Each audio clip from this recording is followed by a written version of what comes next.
그럼 계속해서 조영직 위원님의 결담을 듣고 이야기 쭉 나눠보죠. 네, 개천에서 용날 수 있도록 하자.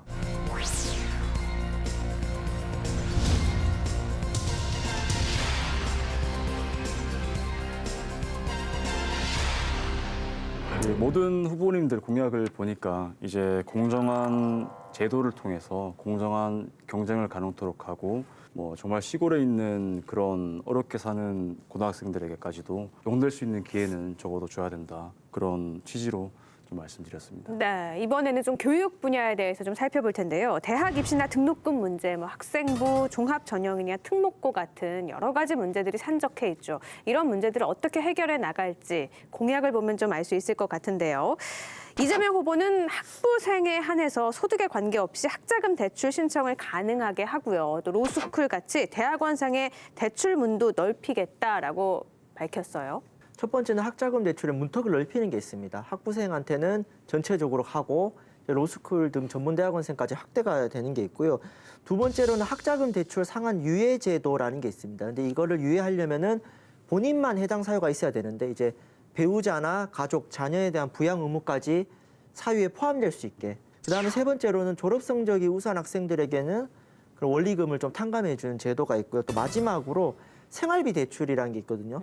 그게 연간 대출 한도액 300만에서 500만 원으로 늘리는 제도까지 해서 학자금 대출 정책을 제안이 되었습니다. 이 후보 공약 중에서요, 대학 등록금 문제를 전체적으로 접근을 해야 되는데 그게 아니라 일부분인 이 학자금 대출 지원만 한 건 전체를 바라보지 못한 거다라는 비판도 있거든요. 네, 이러한 비판이 정확히 12년 전에 똑같이 나왔습니다. 주로 민주당 정책이 이런 얘기를 듣습니다. 하긴 하는데 그 2011년 당시 반값 등록금 공약이 사회적 이슈가 됐을 때도 이런 비슷한 공약들이 나왔었습니다. 저도 학자금 대출을 한번 받아본 입장에서 분명 이 공약 자체는 유효한 공약이라고 생각합니다. 하지만 학자금 대출이 발생하는 원인과 구조까지는 못 나간 부분이 있는데요. 이 부분은 또 우리 정의당에서 또 좋은 공약을 잘 준비해 주기도 하고 또 비판해 줄 수 있지 않을까라는 생각이 듭니다. 네, 대출을 좀 늘려주겠다는 게 핵심 골자인 것 같아요. 그 부분에 대해서는 긍정적인 입장이신가요? 부정적입니다. 특히 이재명 후보가 공약했던 청년 기본소득 1년에 100만 원씩 기본소득을 지급하겠다. 여기에 청년들은 100만 원 더 지급하겠다라고 네. 했는데 한 학기 등록금에도 못 미칩니다. 생각해보니 그러네요. 요즘 네. 등록금이 400만 원이 넘죠. 그렇죠. 그러니까 그렇다면 과연 무엇이 청년들을 위해서 우선이냐라고 했을 때 기본소득은 지급하면서 사실상 대한민국 사회에서 대학 교육은 이제 의무교육처럼 되어버렸습니다. 그런데 이 등록금에 대해서 손을 대지 않고 한다면 어찌 보면 대학들의 눈치를 보는가라고 싶을 정도로 좀 이 공약이 서로 균형이 안 맞는 것 같아서 이렇게 대출을 늘리는 것이 과연 정답인가 전면적인 좀 손질이 필요하다고 보여집니다. 등록금을 좀 낮출 수 있는 방안이 나오면 참 좋을 텐데요. 저는 그러니까 등록금이라는 개념에서 출발하기보다 무상교육이 어디까지 진행되어야 하는지에 대한 고민까지 좀 이어졌으면 좋겠다는 생각이 드는데요.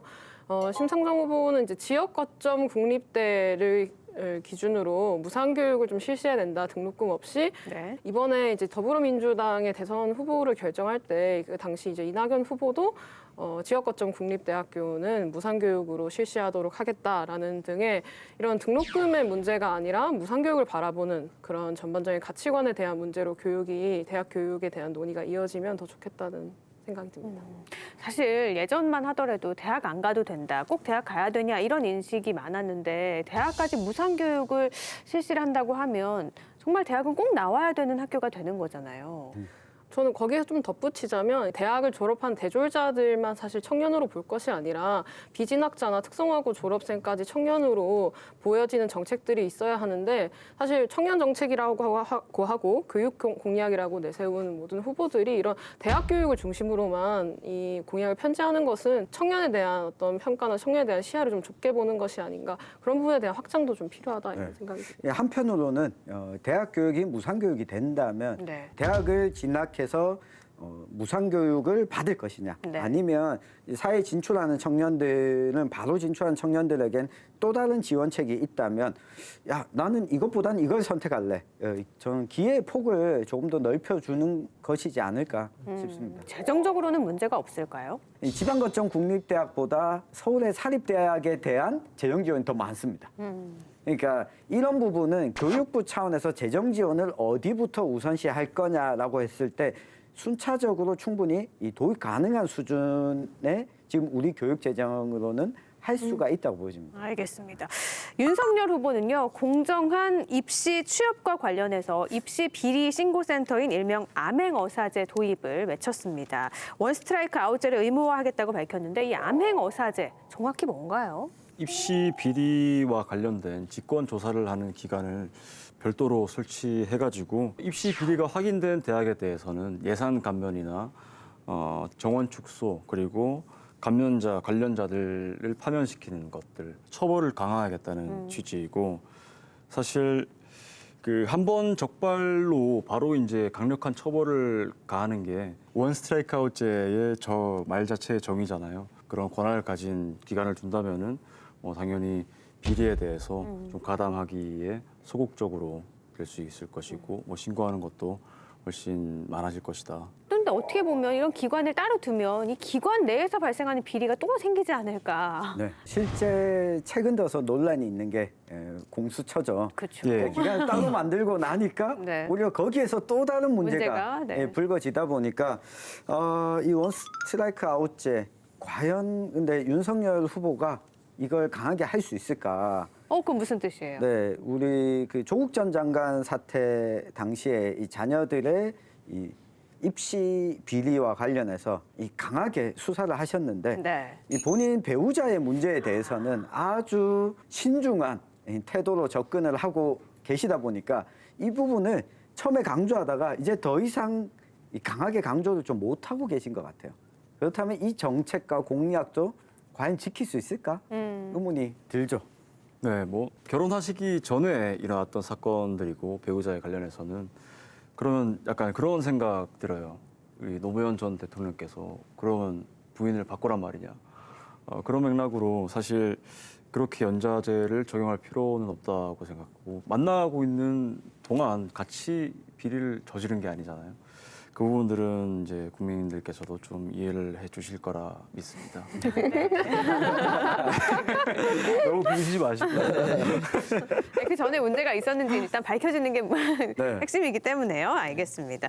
근데 또 윤 후보는요, 아빠 찬스 논란을 부른 현행 학생부 종합 전형의 불공정 시비를 최소화하겠다라고 의지를 드러내기도 했는데 이게 말만 좋은 공약이다 이런 지적이 또 계속되고 있는 이유도 알고 계시죠? 네, 정시는 이제 전국적으로 줄을 세워가지고 수능이라는 시험으로 줄을 세워서 대학교에 가는 거고 이 특별전형 같은 거는 그 조민 씨처럼 그냥 스펙 가지고 그 외부적인 정성적인 요소를 가지고 들어가는 것이기 때문에 아마 논란의 여지가 많았던 것 같습니다. 학생부 종합 전형 자체를 좀 줄이고 수시 일반 전형이나 정시를 늘리는 것도 하나의 방법이 될 수 있고 또 학생부 종합 전형에 대해서 조금 더 투명성과 객관성이 담보된 수치를 학교에 요구하는 것도 방법이 될 수 있을 거라 생각합니다. 네, 이것도 보면 윤석열 후보가 업데이트가 좀 느린 것 같아요. 계속해서. 네. 지난주에 우리가 살펴봤던 구직자와 이 기업 간의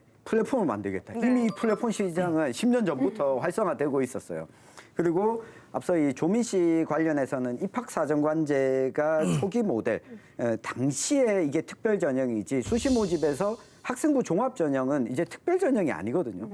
특히 종합 전형의 경우에도 외부 수상 기록이라든가 이런 부분은 이제 절대 기입을 못 합니다. 과거의 제도를 가지고 이걸 안 하겠다라고 하는 건 지금 안 하고 있는데 이걸 안 하겠다라고 하니까 좀 이렇게 업데이트가 지체가 되고 있다. 왜 이렇게 늦을까요? 아직 준비가 덜 되지 않았나. 공약을 보면 그 부분에 대한 관심과 노력이 조금 부족했다. 네. 이런 평가가 나올 수밖에 없다는 건데요. 그러면 계속해서 이마연 위원님의 결담을 듣고 이야기 쭉 나눠보죠. 네, 저의 결담은 개천을 넓히자입니다.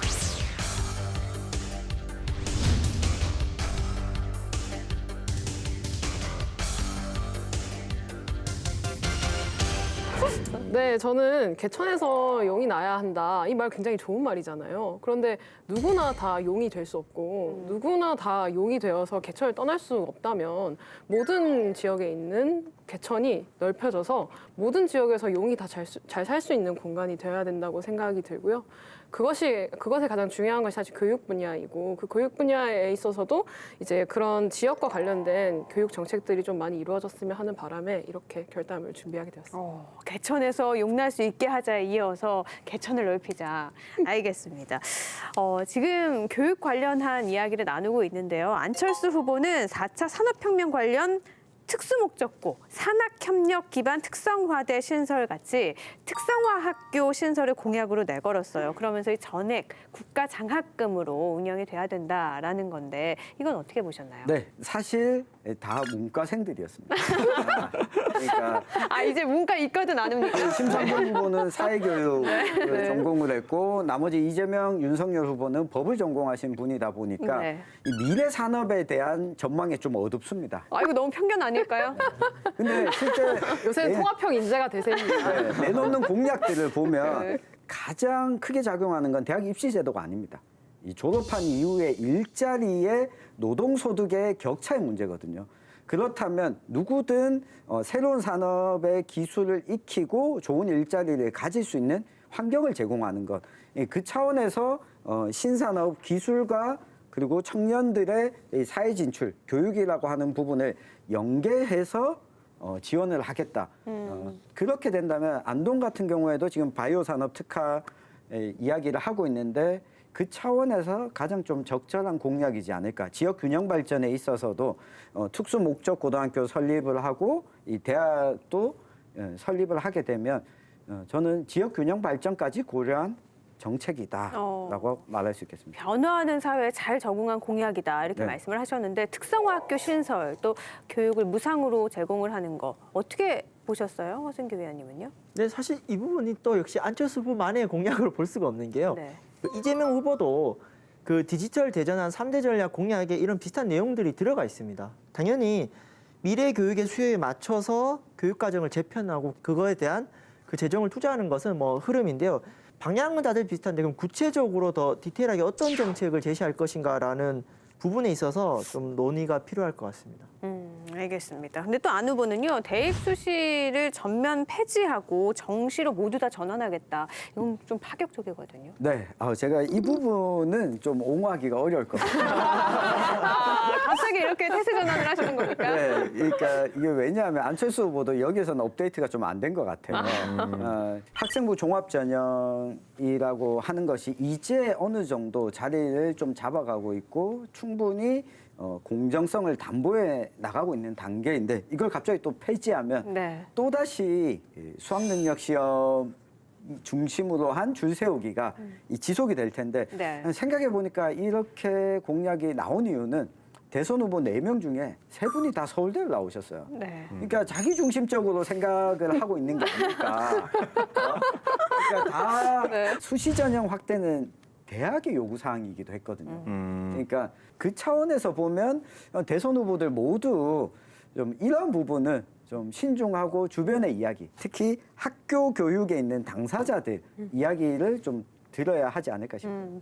교육 현장에서는 사실 교육 정책이 조금만 바뀌어도 혼란이 크잖아요. 그래서 모두가 다 집중하는 부분인데 어떻게 보면 좀 고민이 그렇게 깊지 못한 것 같다라는 게 공약을 보면서 느껴지는 점이거든요. 사실 정의당도 이 교육 공약에 대해서는 좀 아직 이런저런 이야기들을 많이 듣고 있는 단계인 것 같아요. 아직 뭐 정시나 수시 비율 이런 얘기들을 뭐 정확하게 없애겠다, 몇 대 몇으로 하겠다, 뭐 이런 부분에 대해서 이제 뭐 말을 많이 하고 있지는 않고 그만큼 신중하게 이 문제를 다루고 있는 것 같고요.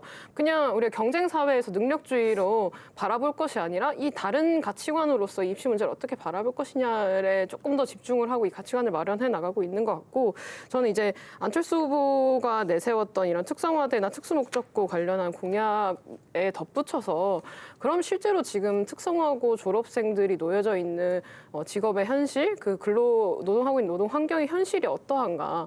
굉장히 많은 특성화고 졸업생들이 위험한 환경에서 일을 하고 있거든요. 있거든요. 이런 노동 현장까지 개선하는 공약까지 이어져야 이 특수목적고든 뭐 특성학교에서 졸업하는 졸업생들이 더 많은 선택, 더 나은 선택을 할 수 있는 공간들이 마련되지 않을까 이렇게 생각합니다. 그리고 저는 이 정의당 심상정 후보의 공약 가운데 하나 눈에 띄었던 게 교육감의 선거권을 16세로 낮춰야 된다라는 게 있었어요. 네, 이게 교육감 선거권뿐만 아니라 이제 선거권 자체를 16세로 하자 이런 이야기까지 이제 정의당 안에서는 이야기를 하고 있는데요.